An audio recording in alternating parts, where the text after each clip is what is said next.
Shalom. Ketemu dengan saya Nita Gunawan. Saya lagi ada di berdiri depan gereja Miracle Center. Dan ini di belakang ini properti kita yang kita beli dari tahun 2005. Sudah 20 tahun kita membeli dari tanah. Kemudian dibangun 2007 dan kita grand opening 2008. Dan kali ini 2005 Januari per Desember 2004 dan sudah terjual, dan kita 2005 Januari kita harus beberes-beres gedung ini ya. Ini masih banyak angin ya saudara, karena baru kebakaran besar terjadi di Los Angeles, jadi anginnya masih terasa. Jadi sekarang tanggal 9 Januari kita mulai beberes-beres ya, mulai beberes-beres untuk pemindahan, mulai dari kantor Pak Rudi kita mulai beberes-beres.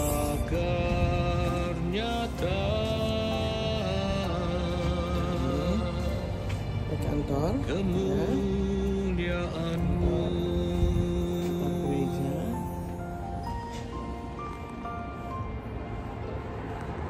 Itu kantor Pak Rudi sana.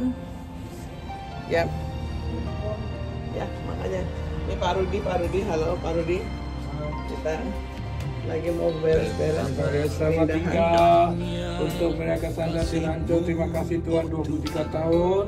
Kiranya kasih anugerah Tuhan luar biasa dan untuk kami. Jika Tuhan berkenan, biarlah Tuhan memberikan yang jauh lebih besar daripada ini. Dengan 12 ikar, doakan saudara semua terjadi dengan baik. Kita akan ada di mountain gerejanya, di atas gunung, dapat lihat stila, dapat lihat snow. Jika Tuhan berkenan, biarlah semuanya terjadi sesuai atas kehendaknya. Doakan saudara ya, biar kasih anugerah Tuhan untuk terjadi. Sekali lagi terima kasih Tuhan Yesus. Terima kasih untuk gedung ini menemani kami selama 25 tahun. Oh sorry saudara, 18 tahun kami ada. 2005 kita beli. 2005 kita beli. 2007 bangun. 2007 bangun. 2008 grand opening. Gitu ya saudara. Doakan terus saudara supaya visi misi dari Tuhan boleh terjadi di gereja yang akan baru yang akan kita bangun di kota Rancho di atas gunung. Tuhan memberkati. Bapak memberkati. Kali ini saya akan ajak saudara untuk mengitari gereja kita. Mungkin kebanyakan sudah tahu ya situasi gereja kita. Sebelum kita tinggalkan, ini adalah video terakhir ya, video terakhir penampakan gereja kita. Ini adalah lobby utama waktu kita masuk. Nah, dari pintunya sini. Nah, pintunya sebelah sini. Jadi ini adalah kantor Pak Rudi. Lagi ngangkut Pak Rudinya. Dan ini adalah pintu lobi masuk ke dalam gereja. Nah, saya videokan kita masuk. Masuk, ini adalah lobi. Saya suka buat foto-foto sama semua jemaat pasti sudah pernah foto-foto, karena ini sudah 18 tahun ya kita di sini. Masih kelihatan rapi. Dan yang membeli gedung ini adalah seorang artis Meksiko, seorang artis penyanyi lagu-lagu Meksiko, lagu-lagu Spanish. Namanya yang kita tahu namanya J.O.P. Jesus Ortiz something lah, saya kurang tahu namanya. Kalau saudara klik cari dia G.O.P. Nah itu yang membeli gedung kita ini, karena dia tertarik sekali dengan gedung ini untuk dijadikan ini headquarter ini.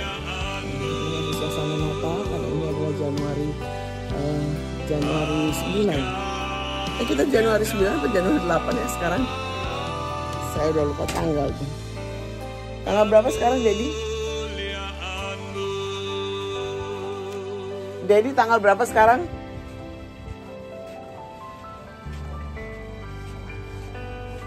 20 sekarang tanggal berapa? Oh, tanggal 10. Sorry saudara. Jadi ini tanggal 10. Kita mulai packing di Januari, jadi tahun baru.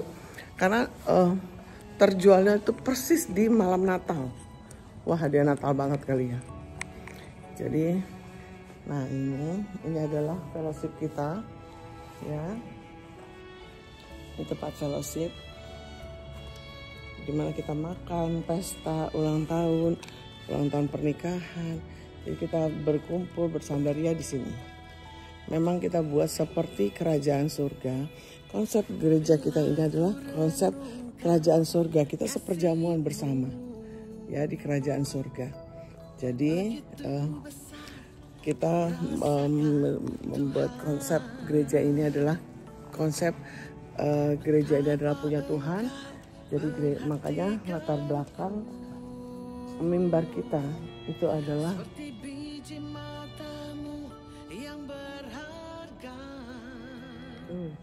ada angin tadi malam pecah itu ya, kemudian robek apa namanya, kalau kayaknya sampai jatuh begini. Berantakan.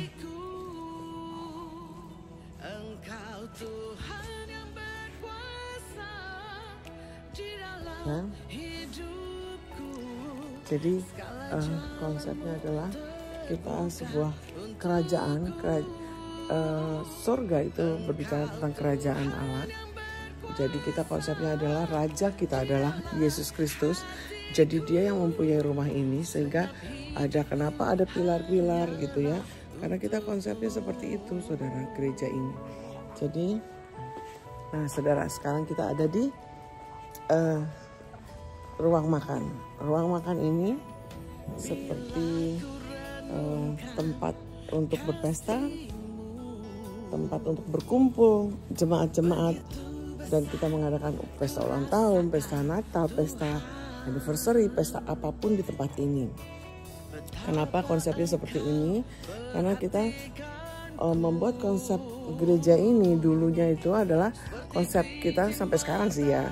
Itu adalah tentang Kingdom of God.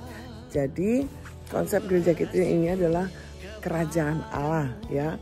Kalau kita berbicara tentang heaven, tentang kekristenan, kita berbicara tentang kerajaan Allah. Yang menjadi rajanya adalah Yesus Kristus Tuhan. Makanya kita membuat tempat perjamuan ini, tempat makan ini, seperti kita ada makan-makan dan seperjamuan di kerajaan Allah. Jadi kita buat semewah mungkin untuk rumah Tuhan. Jangan rumah kita saja yang dibuat mewah, seperti Hagai 2, saudara baca. Jangan kita mendandani rumah kita semewah-mewahnya, tapi rumah Tuhan terbengkalai. Makanya kenapa kami berusaha sedemikian rupa membuat rumah Tuhan itu terlihat bak kerajaan surga. Karena memang yang menjadi rajanya adalah Yesus Kristus Tuhan. Jadi gereja ini bukan punya seseorang, bukan punya pendetanya, bukan punya jemaatnya, tetapi punya Tuhan.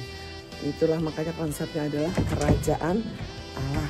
Nah, makanya kenapa ada pilar-pilar seperti ini ya, di luar dan di dalam.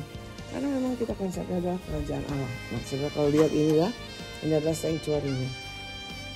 Waktu itu kita mau tutup atasnya, tapi ternyata nggak bisa. Jadi kenapa kita buat seperti ini? Ini adalah konsep kerajaan Allah, di mana Tuhan Yesus adalah rajanya, ya, di center. Dia tidak mati, tidak disalibkan lagi, tetapi dia sudah bangkit, resurrection ya. Jadi dia menunggu kita di awan-awan, seperti di firman Tuhan di Wahyu. Dia menunggu kita di awan-awan ya.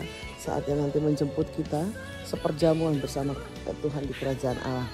Makanya konsep gereja kita, mimbar kita ini konsep kerajaan Allah. Dia yang mempunyai gereja, dia yang mempunyai rumahnya. Jadi dia yang berhak untuk dinomorsatukan dan dia berhak untuk ditonjolkan di tengah, saudara ya. Jadi bukan salibnya yang kita tonjolkan, tetapi kebangkitannya. Karena dia sudah menunggu kita di awan-awan untuk menjemput kita ya, saudara ya. Itu saudara. Nah, jadi itu adalah Kenapa kita membahasnya seperti ini? Ini adalah seperti tabernakel. Kita membuat gereja ini konsepnya seperti tabernakel, kemah Allah, di mana ada lobby. Lobby itu adalah seperti ruang, ada fellowship ya, ada pelataran, ada ruang suci dan ruang maha suci. Nah, ini adalah pelataran di mana tuh orang-orang menyembah Tuhan, ya, menyembah Tuhan. Di sini adalah tempat jemaat untuk menyembah Tuhan. Bangku-bangku ini adalah pelataran, saudara. Kalau saudara mengetahui konsep tabernakel, itu adalah pelataran, tempat di mana kita mempersembahkan persembahan kita, baik itu puji-pujian, persembahan untuk korban bakaran, korban api-apian, korban lemak dan kemenyan, itu ada di pelataran. Dan juga kalau penyucian itu ada juga di pelataran, tempat pembasuhan kaki, pembasuhan tubuh, pembasuhan apa juga ya di pelataran. Dan kalau kita masuk dalam ngelihat tabernakel, itu masuk dalam ruang suci ya, di mana firman Tuhan ditebarkan dan ini adalah ruang suci dan ruang maha suci ya, ruang maha suci di mana firman Allah ada. Kalau ruang suci itu ada tubuh dan darah Kristus, ruang maha suci di mana ada tongkat Harun yang berbunga dan firman Tuhan. Ya, 10 perintah Allah. Jadi ini adalah ruang maha suci. Kenapa kita taruh begini? Karena kita mau Dia yang bertahta di atas segalanya, dan ini adalah shofar. Kalau saudara suka dengar Pak Rudi bilang, kalau shofar berbunyi di kerajaan surga, ini adalah shofar, saudara. Nafiri, kalau ini dari Israel langsung ya, ini adalah nafiri. Jadi kita mesti blow tanda ada bunyi macam-macam yang ada tanda-tandanya dan artinya, sudah shofar. Jadi ini dibunyikan ya. Dibunyikan. Ini ada minyak urapan di sini. Kita pakai baby oil ya. Jadi ini adalah konsep, ada firman Tuhan, dan juga ada baju imam. Apa namanya? Saya lupa baju imam ini apa namanya? Ada artinya ya, saya lupa nih, untuk para imam. Begitu, di sini ada band drum, dan itu keyboard, dan di situ ada sound system, media, bagian media kita. Di sini saudara media, dan di sini adalah sound systemnya. Gitu. Jadi di belakang juga ada kitchen. Jadi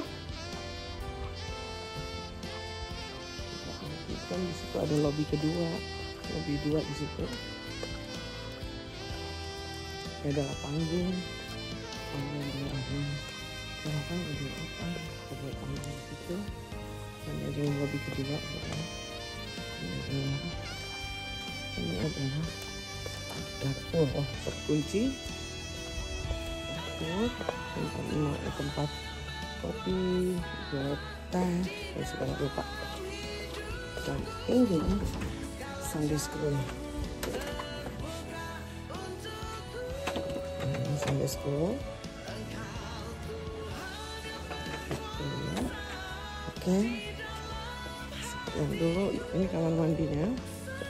Ini koperasi, tempat penjualan makanan-makanan Indonesia. Dan ini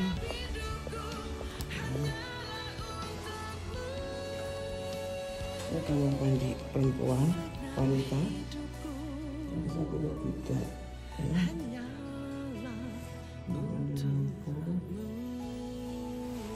Kemudian ini kamar mandi pria ya.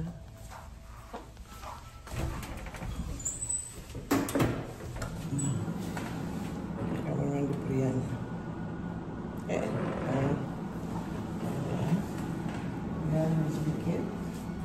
teman. Matikan dulu.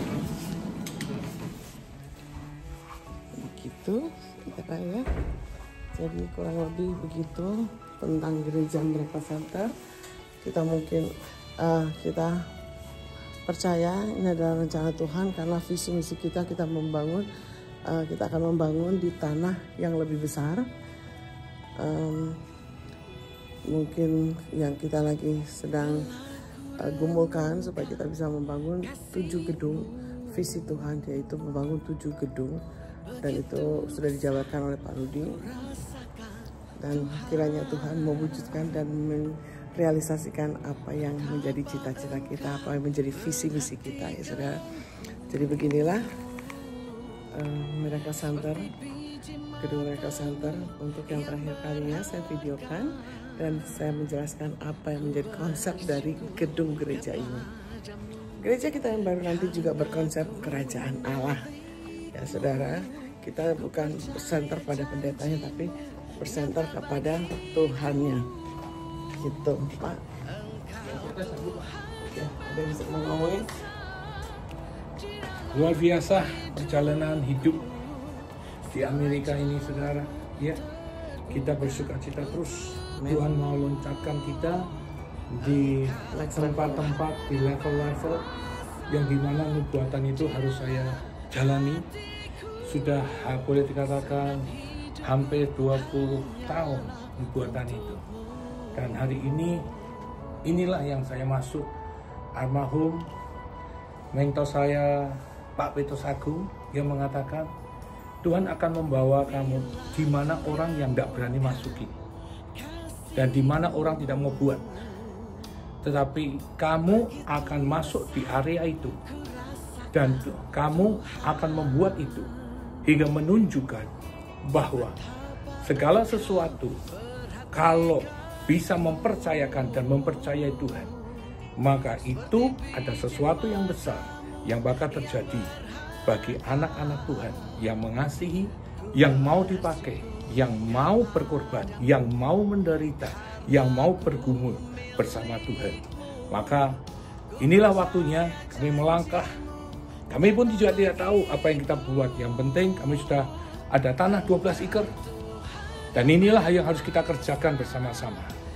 Inilah yang kita akan melihat rancangan-rancangan Tuhan di tahun 2025. Yang dimana kita tidak pernah bayangkan sebelumnya.